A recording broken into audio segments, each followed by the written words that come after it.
বালায় কি কমু। আচ্ছা, এই যে ট্রেনের নিচে বসে আছেন, সিট পাননি? না ভাই, সিট পাই নাই। 4 জন মানুষ 3টা সিট পাইছি। কোথায় যাবেন? দিনাজপুর। দিনাজপুরে? জি। আজ গতকাল কি ঈদ চলে গেছে, আজকে কেন যাচ্ছেন? ভাই গতকাল কি আমরা অসুস্থ লোক, হাসপাতালে ছিলাম, বাড়ি যাচ্ছি, এই তো বেশি। জি, ঈদের আগে সিট পাওয়া যায় নাই। ঈদের আগেও সিট পাননি, ঈদের পরেও সিট? এই ঈদের পরে পাইছি তো, আজকে ঈদের পর না। তারপরও 4টার দরকার ছিল, 3টা পাইছি। 4টার দরকার ছিল, 3টা পেয়েছি। জি, তাও আবার 3টা 3 জায়গায়। 3টা 3 জায়গায়? জি, এই যে এখানে একটা, ওখানে একটা, আর একটা ওই ডাব্বায়। আচ্ছা, এখন আপনি তাহলে এভাবেই যাবেন? কি করব, এর সমাধান করবে কেটা? এই দেশে তো ঠিক নাই মিয়া, আমি ঠিক করবো কেটা? কি করেন আপনি? হ্যাঁ, আমি ছোট মোটো কাজ করি।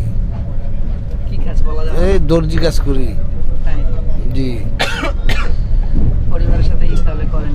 এই পরিবার তো সাথে আছে। দিনাজপুর কোথায় যাচ্ছেন? দিনাজপুর গ্রামের বাড়ি। গ্রামের বাড়ি? জি। গ্রামে ঈদ করতে পারেননি? না, অসুস্থ যে লোক, অসুস্থর কারণে যেতে পারিনি। ভিড় হাঙ্গামে কিভাবে যাব? আচ্ছা, আজকে ঈদের পরে, ঈদের আগে কিন্তু প্রচুর জ্যাম হয়। জি জি জি। ঈদের পরেও দেখতেছেন যে মোটামুটি জ্যাম। হ্যাঁ, এই বিষয়ে নিয়ে যদি কিছু বলা। আমি তো ভাবছিলাম কি লোকজন ঈদের পরে ট্রেন ফাঁকা যাবে, শুয়ে শুয়ে যাব, কিন্তু এসে দেখি দুনিয়ার লোক। আমার মতো অনেক লোকই মনে হয় এরকম।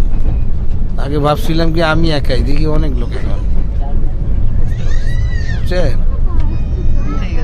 তো আমাদের ট্রেন আরো বেশি দরকার, বিশেষ করে এই ট্রেন অনেক দরকার, কিন্তু ট্রেন তো সীমিত, জন্য যার কারণে আমাদের সমস্যা। আমাদের দেশে রাষ্ট্রীয়ভাবে এই সমস্যাগুলি সমাধান কেউ নাই।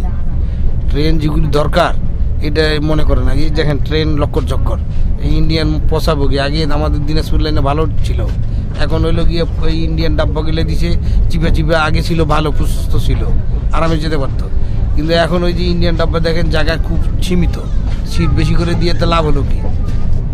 তো মানুষ যে ট্রেনে যাতায়াতের জন্য যেই চিন্তা ভাবনা ভালোভাবে করবে, এটা তো সরকার দেখে না, খালি লস দেখায়। তো কোন জায়গায় দেখেন তো একটা সিট খালি আছে না, মানুষ টিকিটই পাচ্ছে না, তো লসটা কোথা থেকে? আচ্ছা, বর্তমান দেশের প্রেক্ষাপট যে বর্তমান যে সরকার রয়েছে, হ্যাঁ,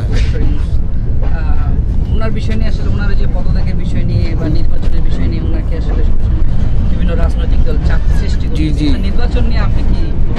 না, নির্বাচন নিয়ে এত তাড়াহুড়ার কি আছে? আমার কথা, যেগুলি কারণে আপনারা আন্দোলন করলেন, যেগুলি সমস্যার সমাধানের প্রয়োজন, এগুলি সমস্যার সমাধান না হতে আপনার নির্বাচন মানে আপনাদের বোগলা হচ্ছে না, এই তো। কেন এত ব্যস্ত কেন? নির্বাচন তো হবে, যত সময় নির্বাচন বেটা কি খেয়ে ফেলতেছে? এরকম তো কিছু নয়। সাধারণ মানুষের কোনো সমস্যা নেই, সাধারণ মানুষের জন্য কোনো লোক আগে আসে না। বাজারের তরকারির দাম বেশি, কেউ আন্দোলন করছে? সব কিছুর দাম বেশি, কেউ আন্দোলন করছে? ওরা ক্ষমতায় যাওয়ার জন্য আন্দোলন করে। দীর্ঘ 17 বছর ধৈর্য ধরলেন, চুপচাপ থাকলেন, এখন এই 6 মাস 1 বছর সহ্য হয় না? বেটারা তো একটা আলটিমেটাম দিচ্ছে, ডিসেম্বর টু জুন, এই 5-6 মাস। আপনারা ডিসেম্বর, এই 5-6 মাস সবাই আলোচনার মাধ্যমে নির্বাচনটা হলে ভালো হইতো। খারাপ কি? নির্বাচন তো হবে, এরকম তো নয় যে হবে না। আর যদি সেনাবাহিনী ক্ষমতা চলে আসতো তাহলে তো কিছু বলতে পারতো না, কিছু বলার অপশন ছিলই না। তখন তো চুপচাপ ঘরের ভিতরে থাকতে মাছি মারতেন। এত আবার নির্বাচন নিয়ে এই এক কিসের জন্য?